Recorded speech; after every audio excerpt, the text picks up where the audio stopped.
എന്താണ് വികസനം? ഇപ്പോൾ നടക്കുന്നത് വികസനമാണോ പ്രഹസനമാണോ? എൻ്റെ പേര് PC Jose, general secretary, human rights association international HRA constitute ചെയ്തിരിക്കുന്ന ഭരണഘടനാ കോടതിയുടെ ചീഫ് ജസ്റ്റിസ് കൂടിയാണ്. ഞങ്ങളിത് പറയാൻ കാരണം വളരെയധികം വികസനങ്ങൾ നടക്കുന്നുണ്ട്. എന്താണ് യഥാർത്ഥത്തിലുള്ള വികസനം എന്ന് ഈ വികസനം നടത്തുന്നവർക്കറിയാമോ എന്ന് ഞങ്ങൾ ചിന്തിച്ചു പോവുകയാണ്. വികസനമെന്ന് പറഞ്ഞാൽ ഓരോ പൗരനും അടിസ്ഥാനപരമായി വികസിക്കുമ്പോഴാണ് രാജ്യത്ത് വികസനമുണ്ടാകുന്നത്. പൗരന്മാരെന്ന് പറയുന്നത് രാജ്യത്തെ യജമാനന്മാരാണ്. അവർക്ക് സുഖസമൃദ്ധിയിലും സന്തോഷത്തിലും സമാധാനത്തിലും ഓരോ പൗരനും ജീവിക്കുന്ന അവസ്ഥാവിശേഷം സംജാതമാകുമ്പോഴാണ് വികസനം തുടങ്ങുന്നത്.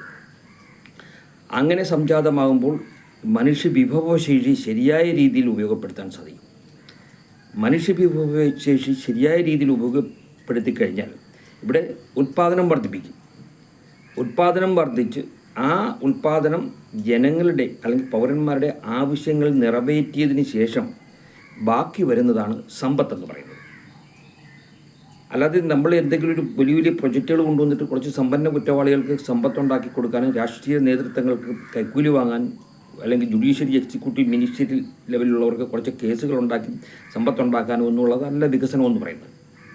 ഓരോ പൗരനും എവിടെയെങ്കിലും തെണ്ടിത്തിരിഞ്ഞിടക്കുന്ന ഒരു വ്യക്തിയും ഈ രാജ്യത്തെ യജമാനാണെന്നുള്ള കാര്യം ഈ പൊതുജന സേവകർ ആദ്യം മനസ്സിലാക്കണം.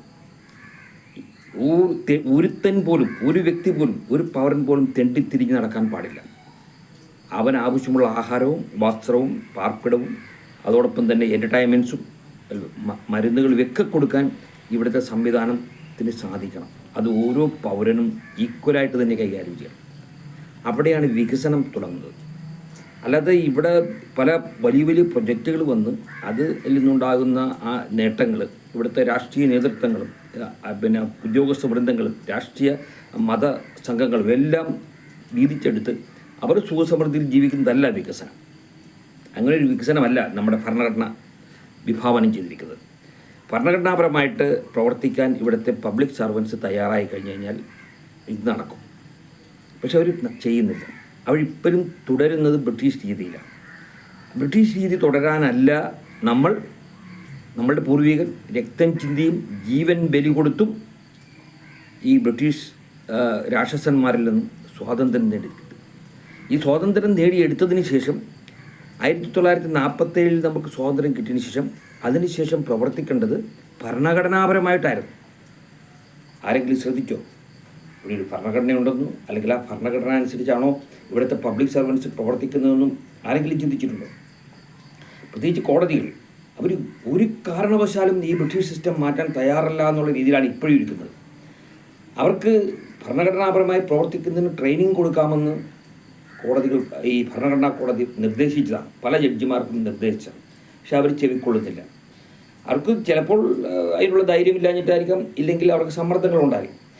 നിങ്ങളുടെ ധൈര്യമില്ലായ്മയും നിങ്ങളുടെ സമ്മർദ്ദത്തിന് വഴങ്ങിയിരിക്കുന്ന ആ പ്രക്രിയകളും ഈ രാജ്യത്തെ ജനങ്ങളെ അപാരമായ ചെളിക്കുണ്ടിലേക്ക് താഴ്ത്തിക്കൊണ്ടിരിക്കുക. അതിന് ഇനി അനുവദിക്കില്ല.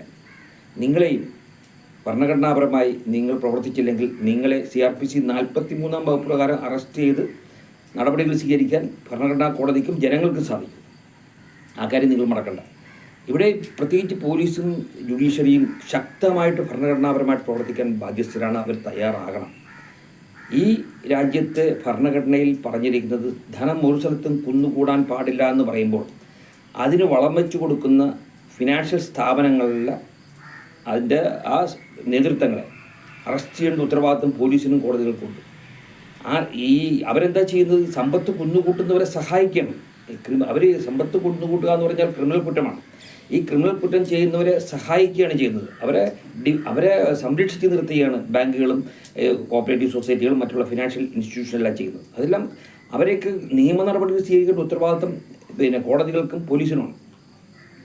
അല്ലാതെ പണ്ട് ബ്രിട്ടീഷുകാരുണ്ടാക്കി വെച്ചുമാതിരി കുറച്ച് സംവിധാനങ്ങൾ വെച്ചുകൊണ്ട് നിങ്ങൾ ജനങ്ങളെ അടിച്ചമർത്തി ഭരിക്കാനാണ് ഉദ്ദേശിച്ചതൊന്നും നടക്കില്ല. അതൊക്കെ മാറി വരികയാണ്. നിങ്ങൾ മാറാൻ തയ്യാറാകണം. നിങ്ങൾ ഉദ്ദേശിക്കുന്നുണ്ടായിരിക്കും ഇനിയും വീണ്ടും ജനങ്ങളെ ഭീഷണിപ്പെടുത്തി ഭരിക്കാമെന്നുള്ളൂ.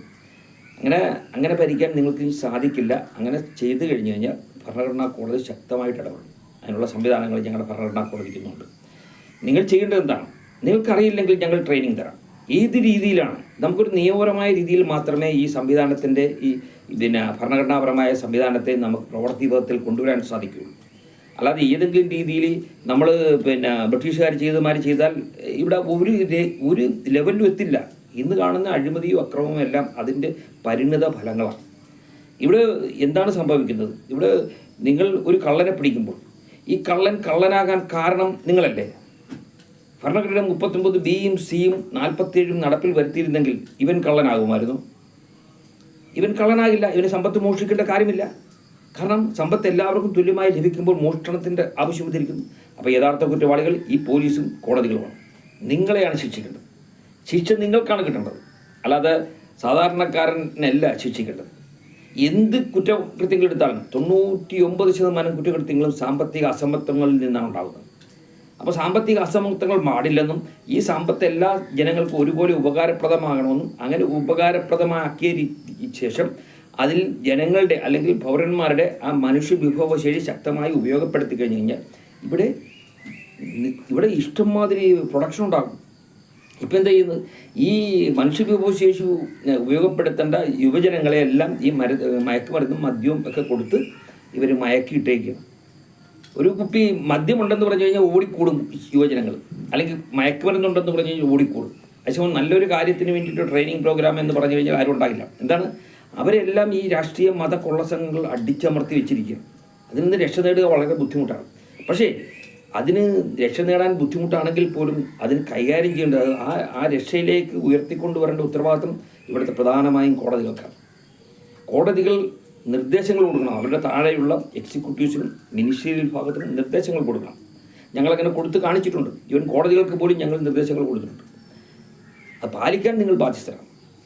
നിങ്ങൾ പാലിച്ചില്ലെങ്കിൽ നിങ്ങൾ വളരെ ഭയാനകമായ അവസ്ഥയിലേക്ക് നിങ്ങൾ എത്തിക്കുകയും തർക്കമില്ലാത്ത വിഷയമാണ്. ഒരു പരിധിവരെ ജനങ്ങൾ ഈ സഹിച്ചു നീക്കുള്ളൂ. 75 വർഷമായി സ്വാതന്ത്ര്യം കിട്ടിയ ശേഷം ആ സ്വാതന്ത്ര്യത്തിൻ്റെ ആ രുചി അനുഭവിക്കാൻ ഭൂരിഭാഗം പൗരന്മാർക്കും സാധിച്ചിട്ടില്ല. ഇന്ന് കഷ്ടതയിലും പരിവട്ടത്തിലുമാണ് ജനങ്ങൾ. ആത്മഹത്യയുടെ വക്കിലാണ് ജനങ്ങൾ നിൽക്കുന്നത്. അതിന് ഉത്തരവാദികൾ ഈ പബ്ലിക് സർവൻസാണ്. ഈ പ്രത്യേകിച്ച് കോടതികളും പോലീസുമാണ്. കോടതികളാണ് ഇവിടുത്തെ നിയന്ത്രണം. ഇവിടുത്തെ പബ്ലിക് സർവൻസിൻ്റെ കംപ്ലീറ്റ് നിയന്ത്രണം അവരിലാണ് നിക്ഷിപ്തമായിരിക്കുന്നത്. ആർട്ടിക്കിൾ 375 പ്രകാരം അവർ മിനിസ്റ്റീരിയൽ ഡിപ്പാർട്ട്മെൻറ്റിനും ഇപ്പോൾ പഞ്ചായത്തിലുള്ള ഭരണസമിതിക്ക്, അല്ലെങ്കിൽ മുനിസിപ്പാലിറ്റിയിലുള്ള ഭരണസമിതിക്ക്, അല്ലെങ്കിൽ നിയമനിർമ്മാണ സഭയിലുള്ള ഭരണസമിതിക്ക്, പാർലമെൻറ്റിലെ ഭരണസമിതിക്ക് നിങ്ങൾക്ക് നിർദ്ദേശങ്ങൾ കൊടുക്കാം. നിയമം നിർമ്മിക്കുന്നതിന് വേണ്ടി 39 ബിയും സിയും 47 നിർദ്ദേശക തത്വങ്ങളാണ്. അത് നിയമമാക്കുന്നതിന് നിങ്ങൾക്ക് നിർദ്ദേശം കൊടുക്കാം. അത് പാലിച്ചില്ലേ അവർ ശിക്ഷിക്കണം. അങ്ങനെ ഒരു ശിക്ഷ നടന്നാൽ എല്ലാ പഞ്ചായത്തും, എല്ലാ മുനിസിപ്പാലിറ്റിയും, എല്ലാ സ്റ്റേറ്റും, എല്ലാ സ്റ്റേറ്റുകളും അതുപോലെ രാജ്യവും ശരിയായ രീതിയിൽ പ്രവർത്തിക്കേണ്ടത്. അതിന് പകരം വെല്ലിക്കാട്ടെ കെട്ടിടം ഉണ്ടാക്കി വെച്ചിട്ട് 3-4 ലക്ഷം രൂപ ശമ്പളവും മേടിച്ചുകൊണ്ട് അവിടെ കുതിരുന്നിട്ട് കറുത്ത വോട്ട് ഇട്ടിട്ട് ഈ പോലീസുകാർ കൊണ്ടുവരുന്ന കള്ളക്കേസിനും വക്കീലന്മാർക്ക് ഉപജീവനത്തിന് കൊണ്ടുവരുന്ന കുറച്ച് കള്ളക്കേസിനും വിധി പറയാൻ വേണ്ടി നിങ്ങളെ വെച്ചിരിക്കുന്നു എന്നാണ് നിങ്ങൾ വിചാരിച്ചിരിക്കുന്നത്. അതൊക്കെ മാറ്റിക്കും. എത്രയും മാറ്റിക്കും. നിങ്ങളെ CRPC 43-ാം വകുപ്പ് പ്രകാരം ഡയാസിൽ കയറി അറസ്റ്റ് ചെയ്യും ജനങ്ങൾ. നിങ്ങൾ സർവൻസാണ്. നിങ്ങൾ പബ്ലിക് സർവൻസാണ്. നിങ്ങൾ മൈലോടും യുവർ ഓണറും വാങ്ങാത്തൊന്നുമില്ല. നിങ്ങൾ ഇവിടെ കൃത്യമായിട്ട് ഭരണഘടനാപരമായിട്ട് പ്രവർത്തിക്കാൻ ബാധ്യസ്ഥരാണ്. നിങ്ങൾ നന്നായി, മൂത്തത് നന്നായാൽ 3 നന്നാകും. ഇവിടുത്തെ ഏറ്റവും ഉയരത്തിൽ നിൽക്കുന്ന ജുഡീഷ്യറി നന്നാകണം. ആ നന്നായേ പറ്റൂ. നിങ്ങൾ നന്നായില്ലെങ്കിൽ ഞങ്ങൾക്ക് എന്ത് ചെയ്യാൻ പറ്റുമെന്നൊക്കെ ചോദിക്കുന്നത് നിങ്ങൾ വിഡ്ഢികളുടെ ലോകത്താണ്. നിങ്ങൾ അത് മനസ്സിൽ വെച്ചിരുന്നാൽ മതി. ഇവിടെ പോലീസിന് പോലും നിർദ്ദേശം കൊടുക്കേണ്ടത് നിങ്ങളാണ്. നിങ്ങളുടെ ഒരു ജുഡീഷ്യൽ ഉദ്യോഗസ്ഥൻ്റെ അധികാര പരിധിയിൽ എത്ര പോലീസ് സ്റ്റേഷൻ ഉണ്ട്, അല്ലെങ്കിൽ എത്ര പബ്ലിക് സർവൻസ് ഉണ്ട്, അവർക്കൊക്കെ നിർദ്ദേശങ്ങൾ കൊടുക്കാനാണ് ഞങ്ങൾ വെച്ചിരിക്കുന്നത്. ഭരണഘടനയുടെ 39 ബിയും സിയും 47 നടപ്പിൽ വരുത്താൻ.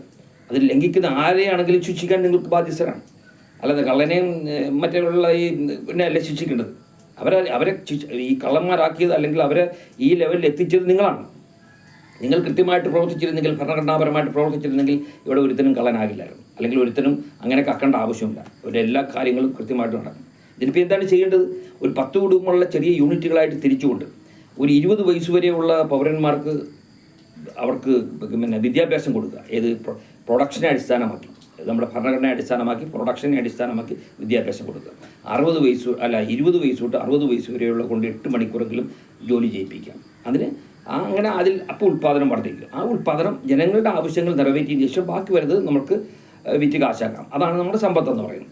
അല്ലാതെ ടാക്സ് പിരിച്ചും മറ്റത് പിരിച്ചും റോട്ടിൽ കൂടെ പോകുന്ന ക്യാമറ വെച്ച് 500 1000 എന്നൊക്കെ പറയുന്നതൊക്കെ അതൊക്കെ പിന്നെ വീട്ടിൽ വെച്ചിരുന്നാൽ മതി, മനസ്സിൽ വെച്ചിരുന്നാൽ മതി.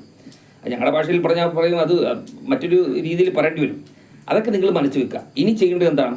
ഭരണഘടന 39 ബിയും സിയും 47 ലംഘിക്കുന്നവർ ആരായാലും ശരി, അത് നിങ്ങളുടെ അധികാരപരിധിയിലുള്ളവരെ പിടിച്ച് കോടതി കൊണ്ടേ കൊടുക്കും. കോടതി നടപടി എടുക്കണം, എടുത്തേ പറ്റൂ. ഇല്ലെങ്കിൽ ഭരണഘടനാ കോടതി ഇടപെടും. ഭരണഘടനാ കോടതി ഇവിടുത്തെ ഏറ്റവും വലിയ കോടതി. ബ്രിട്ടീഷ് കോടതികളൊക്കെ നമ്മൾ 47 ഇവിടുന്ന് അടിച്ചോടിച്ചത്. ബ്രിട്ടീഷ് കോടതികൾ ഉത്തരവിനെ ഇവിടെ ആർക്കും മാനിക്കേണ്ട ആവശ്യമില്ല. നിങ്ങൾ ബ്രിട്ടീഷുകാരുടെ കോടതിയുടെ ആ ശൈലി മാറ്റിക്കൊണ്ട് ഭരണഘടനാ കോടതിയുടെ ശൈലിയാക്കുക. നിങ്ങൾക്ക് അറിയില്ലെങ്കിൽ ഞങ്ങൾ ട്രെയിനിങ് തരാമെന്ന് പറഞ്ഞിട്ട് നിങ്ങൾ അനുസരിക്കുന്നില്ലെങ്കിൽ നിങ്ങൾ പിന്നെ അപകട സൂചനയാണത്. നിങ്ങൾക്ക് വിചാരിക്കുന്ന മാതിരിയല്ല. ഈ ജനങ്ങൾക്ക് തീരുമാനിച്ചു കഴിഞ്ഞാൽ ഇതൊക്കെ സിസ്റ്റം ചേഞ്ചാണ്. പക്ഷേ ഈ അഴിമതിക്കാർ ഒരുപാട് ഈ ജനങ്ങളുടെ ഇടയിൽ ഉള്ളതുകൊണ്ട് അവർ ചിലപ്പോൾ തീരുമാനിക്കാൻ താമസം വരും. എങ്കിൽ തന്നെയും അതിനൊരു പരിധിയുണ്ട്. ഒരു പരിധി കഴിയുമ്പോൾ അത് പൊട്ടിത്തെറിയുണ്ടാകും. അതുകൊണ്ട് എത്രയും വേഗം ഭരണഘടനാപരമായിട്ട് പ്രവർത്തിക്കാനായിട്ട്, അതാണ് വികസനമെന്നും. അല്ലാതെ ഈ വൻകിട വികസനങ്ങളല്ല വികസനങ്ങളെന്നും. ഓരോ പൗരൻ്റെയും അടിസ്ഥാന ആവശ്യങ്ങൾ നിറവേറ്റി വരുമ്പോഴാണ് വികസനത്തിൻ്റെ പാത തെളിയുന്നത്. ഇത്രയും പറഞ്ഞുകൊണ്ട് ഇന്നത്തെ നിർത്തുന്നു. Thank you very much. Jai Hind.